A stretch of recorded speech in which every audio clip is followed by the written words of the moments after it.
कुमार है और मैं बीएचयू का छात्र हूँ।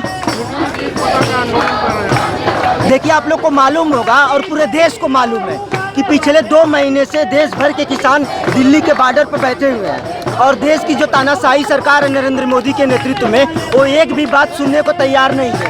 संसद के द्वारा गैर कानूनी तरीके से 3 बिलों को किसानों के ऊपर थोप दिया गया। और 3 बिल क्या है? उन 3 बिलों के द्वारा सरकार देश भर के खेती किसानी को अंबानी, अडानी और जो मल्टीनेशनल कंपनियां हैं उनके हाथ में देना चाहती है। बताइए, एसेंशियल कमोडिटी एक्ट से जो गेहूं, आपके प्याज और आलू, ये सब जो भी चीज़ें हैं, खाने की एसेंशियल चीज़ें हैं, उनको स्टोरेज की अनलिमिटेड दे दिया गया कि आप कितना भी चाहें असीमित भंडारण कर सकते हैं। आप सोच के देखिए कि जो बड़े बड़े अडानी के, अंबानी के जो बड़े बड़े कोल्ड स्टोरेज के चेन बने हुए हैं, वो लोग अपने गोदामों में रखकर प्याज का दाम आज 50 रुपये चल रहा है, 48 रुपये चल रहा है, उसी एसेंशियल कमोडिटी एक्ट की वजह से चल रहा है। दूसरी बात, कॉन्ट्रैक्ट खेती की बात उन्होंने किया है। कॉन्ट्रैक्ट खेती में क्या किया है कि जो अगर अंडानी के कंपनी से किसान का झगड़ा होता है तो आप एसडीएम के पास जाएंगे झगड़ा का फैसला के लिए। बताइए, इस देश में आईएएस और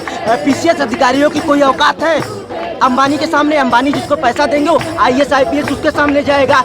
इन तीनों कृषि कानूनों के खिलाफ देश भर के किसान लामबंद है और किसानों के जो पुत्र पुत्रियां देश भर के विश्वविद्यालयों में पढ़ते हैं, हमारे जैसे लोग यहाँ पे जो खड़े हुए लोग हैं, वो तमाम लोग इन तीनों कृषि कानूनों का विरोध कर रहे हैं। और नरेंद्र मोदी सरकार को, इस पूरी सरकार को हम लोग चेतावनी देना चाहते हैं कि अगर एक तीनों कृषि कानून वापस नहीं हुए और एमएसपी पे कानून नहीं बना तो ये आंदोलन देश भर में बहुत ही लंबा चलेगा और बहुत ही उग्र रूप में सामने आएगा और नरेंद्र मोदी सरकार के ताबूत में आखिरी किल साबित होगा।